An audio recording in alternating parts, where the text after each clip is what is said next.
Welcome to the Saul's Newsstand News Review for May 10th, 2019.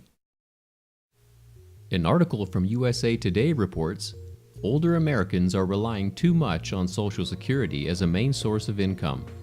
Many older Americans view Social Security as a financial workhorse for their golden years, yet the program provides far less income than they think, partly because they tap the entitlement before reaching their retirement age, a new survey shows. 44% of older Americans who are retired or plan to retire within 10 years see Social Security as their main source of retirement income, according to the February survey of 1,315 adults age 50 or older by the Nationwide Retirement Institute, and 26% believe they can live comfortably on Social Security alone. The 44% putting that much faith in Social Security is down from 55% in Nationwide's retirement survey last year. A bull market likely has beefed up older Americans' retirement accounts and other investments, allowing some to depend less heavily on Social Security. People who plan to retire within 10 years expect to receive an average $1,805 a month in Social Security benefits. Current retirees, however, are collecting $1,408 monthly on average, a 28% deficit, the survey shows. One reason for the gap is retirees are drawing benefits early, providing them with a lower monthly payout. 70% of those surveyed believe they're eligible for full benefits before they actually are.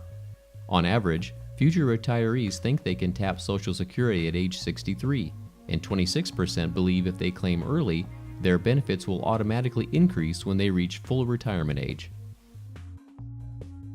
Also from USA Today, Medicare for All, Bernie Sanders' political pipe dream. Bernie Care proposal has no mechanics and no hope for leaping from today's fragmented healthcare system to single payer. Sanders' plan, dubbed Medicare for All, would eliminate private insurers and have all Americans covered through Medicare. It would be far more generous than most current plans, covering dental, vision, and mental health, among other things, and would be financed largely by taxes on the wealthy. Would it be an improvement?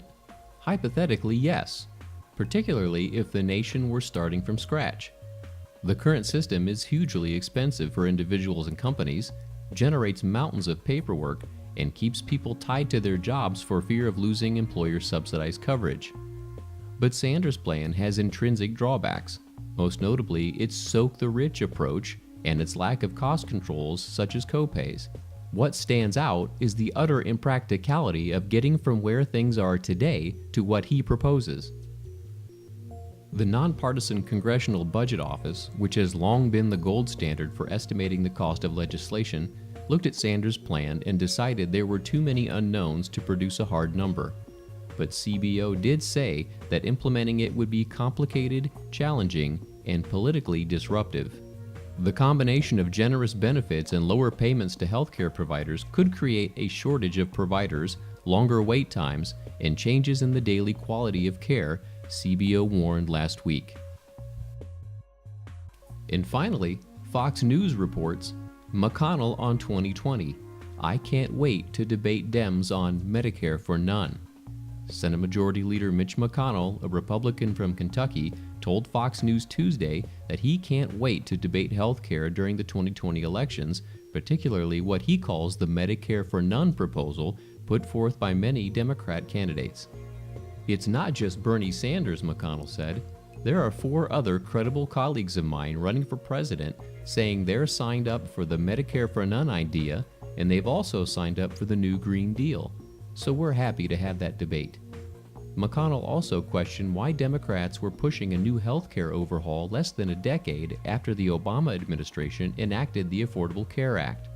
McConnell went on to say, I don't know why the Democrats are unhappy with Obamacare.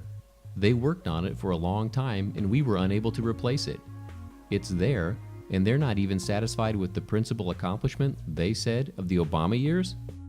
McConnell also said Republican candidates in 2020 will not just run on the economy, which he said was about as good as it's been in 50 years, but against America becoming a socialist country.